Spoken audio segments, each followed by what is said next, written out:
युद्ध तो और भी भयंकर होता जा रहा है और नारायण क्लांत हो रहे हैं। मुझे समझ में नहीं आ रहा है कि इन असुरों का अंत क्यों नहीं हो रहा है। माता का आदेश था कि तुमसे युद्ध करना है। माता का आदेश? यही कहा था इन असुरों ने। माता के आदेश से ही ये नारायण से युद्ध कर रहे हैं, अर्थात माता की इच्छा से ही इनका वध भी होगा।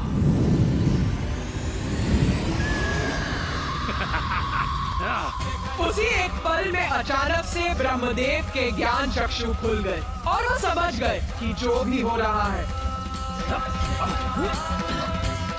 मेरी ही इच्छा से हो रहा है। इस घटनाक्रम के स्रोत में मैं ही हूँ।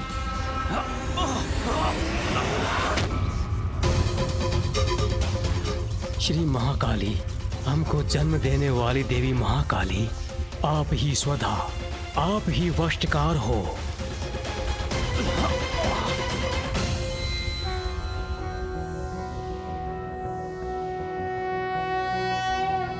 त्वं स्वाहा त्वं स्वधा त्वं हि वषट्कारः स्वरात्मिका सुधा त्वं क्षरे नित्ये त्रिधा मात्रात्मिका स्थिता अर्धमात्रा स्थिता नित्यायानुच्चार्या विशेषतः त्वमेव संध्या सावित्री त्वं देवी जननी परा त्वयैतद्धार्यते विश्वं त्वयैतत्सृज्यते जगत् त्वयैतत्पाल्यते देवी त्वमत्स्यन्ते च सर्वदा विसृष्टो सृष्टिरूपा त्वं स्थितिरूपा च पालने तथा संहतिरूपान्ते जगतोऽस्य जगन्मये महाविद्या महामाया महामेधा महास्मृतिर् महामोहा च भवति महादेवी महासुरी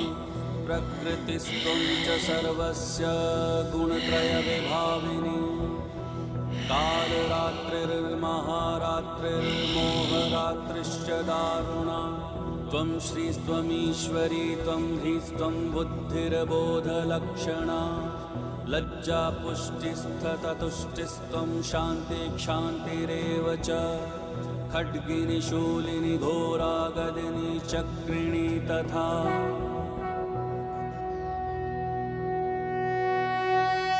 स्वर भी आपका ही स्वरूप है। आप ही जीवनदायिनी सुधा हो।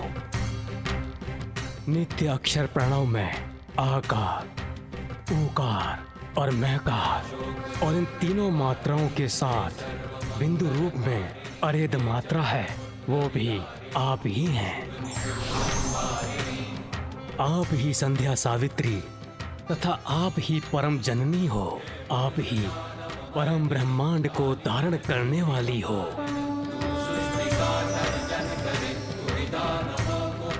और आपसे ही इस जगत की सृष्टि होती है। आपसे ही इसका पालन होता है और कल्प के अंत में आप ही सबको ग्रास बनाकर प्रलय लाती हैं। जगत की उत्पत्ति के समय आप सृष्टि रूपा हो, पालन के समय आप स्थिति रूपा हो और प्रलय के समय संहार रूपा भी आप ही हो।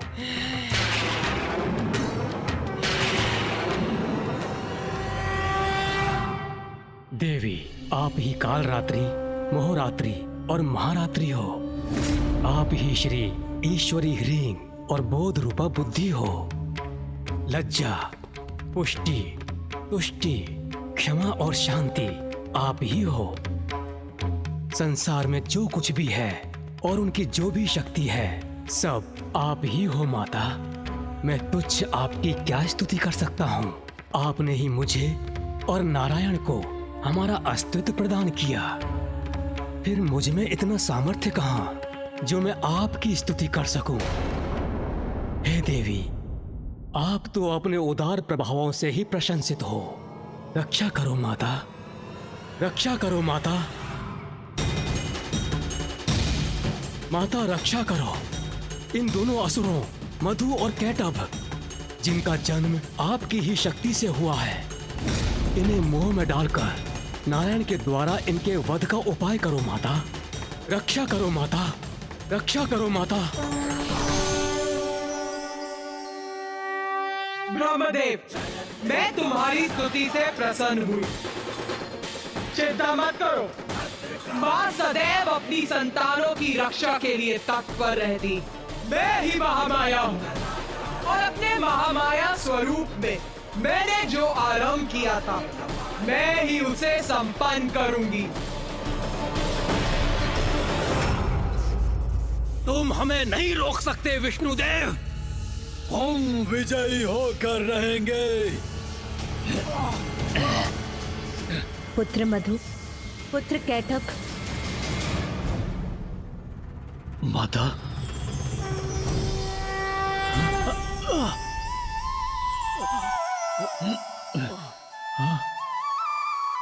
देवी महामाया?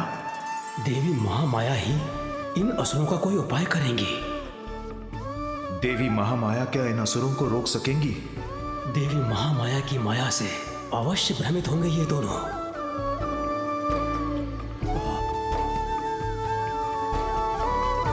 प्रणाम माता।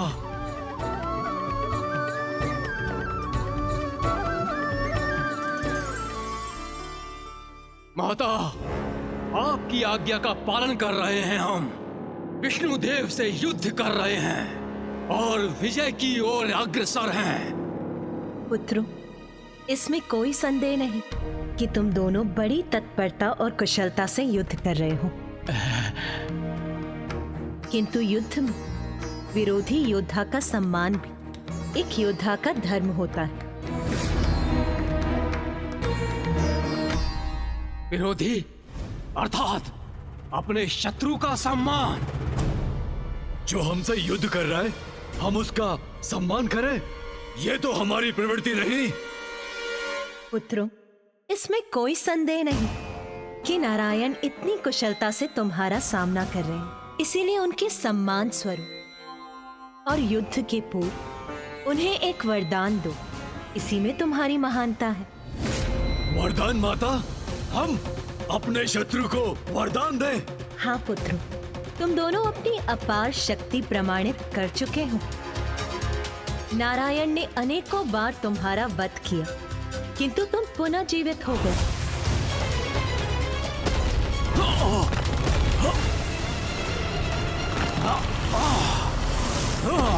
इसीलिए उन्हें वरदान देने से तुम्हारी शक्ति क्षीण नहीं पड़ेगी, किंतु तुम ये सिद्ध करोगे कि शक्तिशाली होने के साथ साथ तुम कितने उदार भी हो, और उदारता तो महानता का ही लक्षण है। जैसी आपकी आज्ञा माता।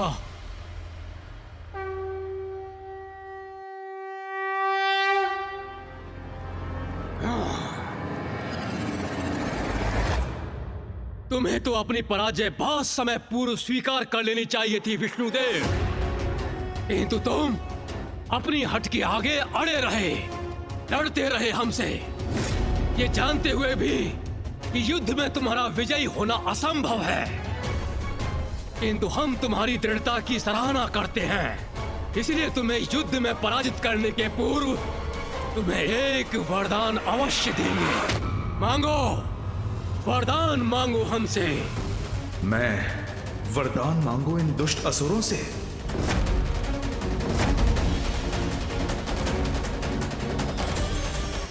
मैं समझ गया, ये आपकी ही लीला है देवी। वही होगा जो आपकी इच्छा है।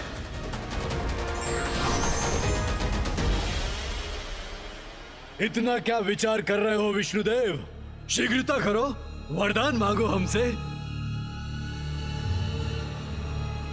ठीक है, यदि तुम मुझे वरदान देना ही चाहते हो तो मुझे वरदान दो। कि तुम दोनों का अंत मेरे ही हाथों हो।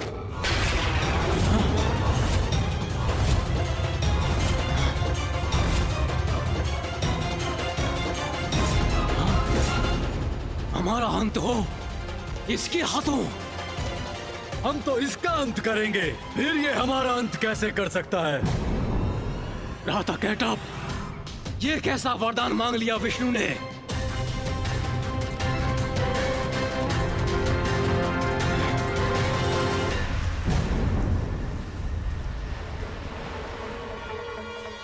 चतुर विष्णु, तुम सोच रहे होगे कि चतुराई से तुमने हमारी मृत्यु का उपाय ढूंढ लिया, किंतु ये केवल मात्र तुम्हारा एक भ्रम है।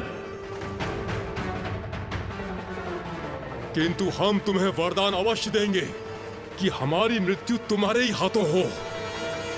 भ्राता मधु, ये क्या कह रहे हो तुम? ये क्या वरदान दे रहे हो तुम? बुद्धि भ्रष्ट तो नहीं हो गई तुम्हारी?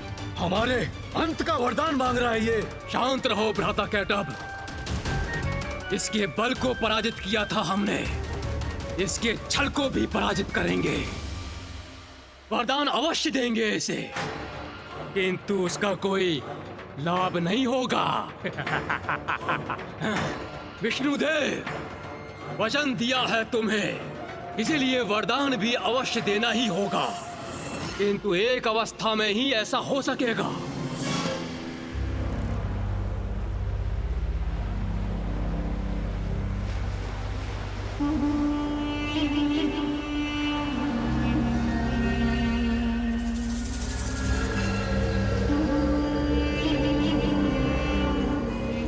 हम तुम्हें वरदान देते हैं कि हमारा वध तुम्हारे हाथों होगा, किंतु तुम जल में हमारा वध नहीं कर सकोगे।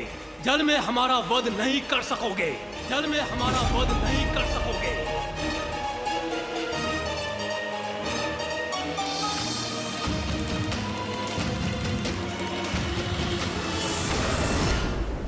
यहाँ तो सर्वत्र जल ही जल है, फिर इन दोनों का वध कहाँ करेंगे वो?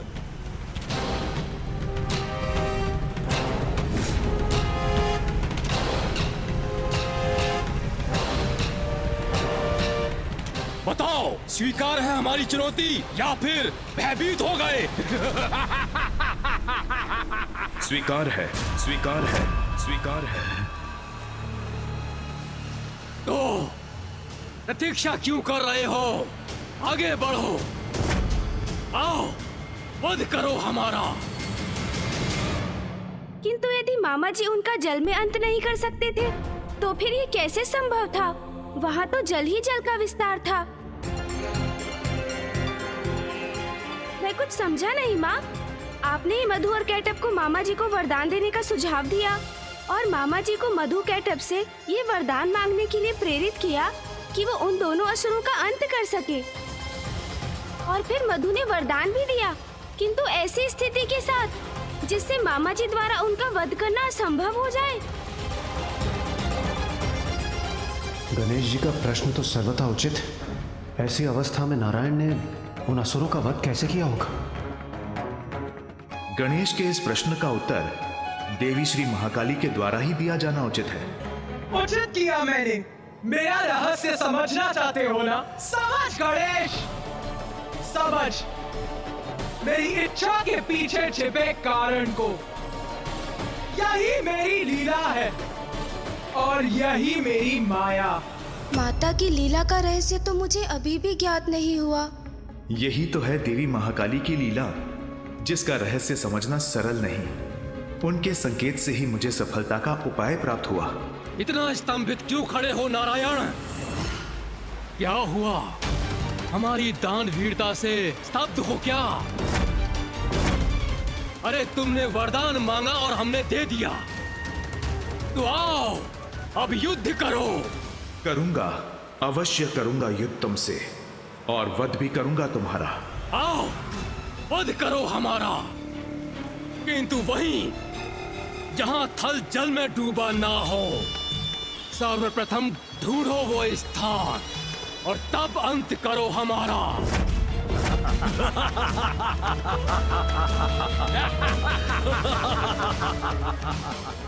अवश्य, अवश्य, अवश्य। तुम्हारी ये मनोकामना मैं अवश्य पूर्ण करूंगा। भ्राता कैटअप, इसके छल का तो उचित उत्तर दिया मैंने। फिर क्या कारण है विष्णुदेव के इस विश्वास का कि वो अब भी हमारा वध करने में सक्षम है? ये तो मैं भी नहीं समझ पा रहा हूँ भ्राता।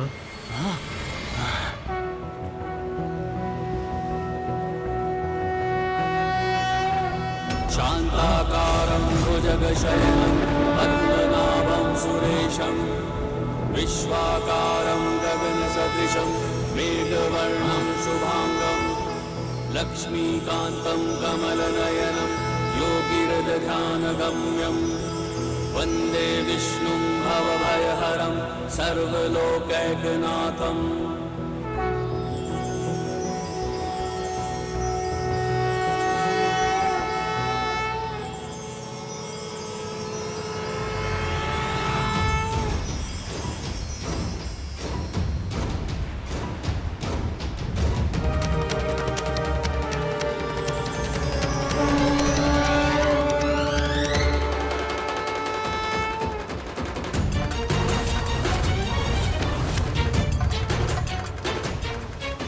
आपके विराट रूप के दर्शन पाकर मैं धन्य हुआ श्री महाविष्णु।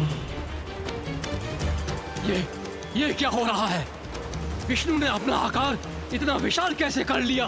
भ्राता मधु, वो तो मुझे भी ज्ञात नहीं, किंतु उचित प्रकार से मैं विष्णु को देख भी नहीं पा रहा हूँ।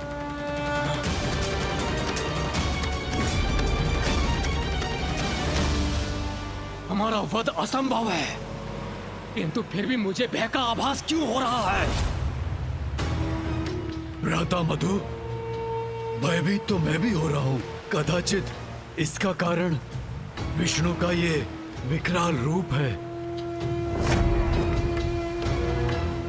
अपने भय को मिटाना होगा हमें, तभी विजयी हो सकेंगे हम।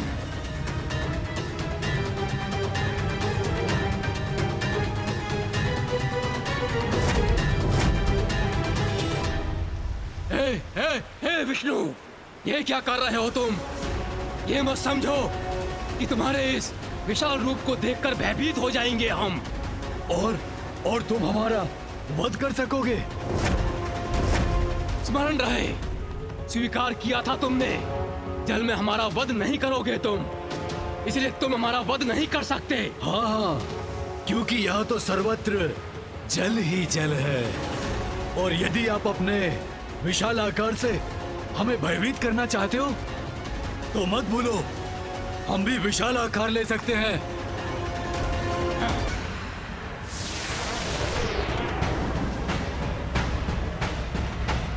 ये देखो। तुम जितना अपना आकार विराट करोगे, तुम्हारा वध करने में मुझे उतनी ही सुविधा होगी। किंतु हाँ, अपना दिया हुआ वचन भंग नहीं करूंगा। तुम्हारा वध करूंगा, किंतु जल में नहीं।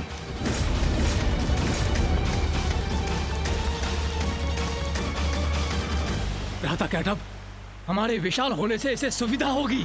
हाँ भ्राता मधु, हम और विशाल नहीं होंगे। इसकी असुविधा में तो आनंद आएगा ना हमें। और वैसे भी ये अभी भी हमसे विशाल ही है।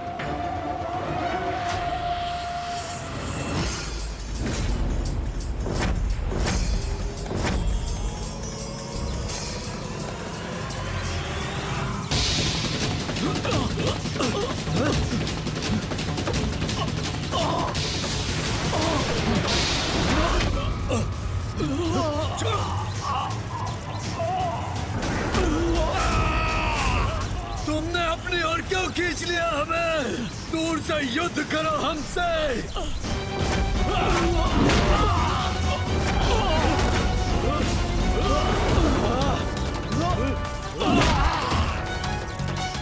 तुम दोनों असुर देवी महामाया की आज्ञा का पालन कर रहे थे ना? तो लो, मैं अब देवी महाकाली की आज्ञा का पालन करूंगा। तुम्हारा वध तो करूंगा, किंतु जल में नहीं।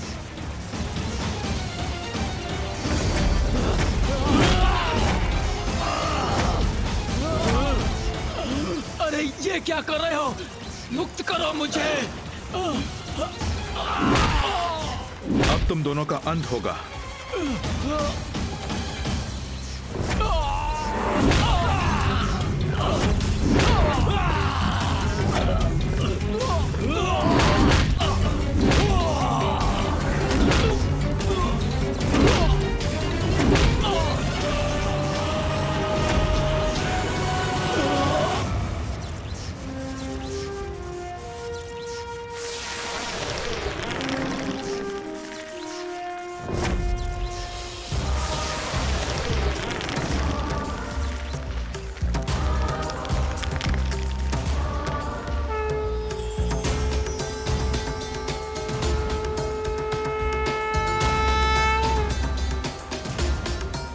इन असुरों के साथ इनके आतंक का अंत करने के लिए आपको कोटि कोटि धन्यवाद नारायण। माता, आपने ही मधु और केटअप को उत्पन्न किया। जब उनका अंत ही होना था तो आपने उन्हें जीवन दिया ही क्यों?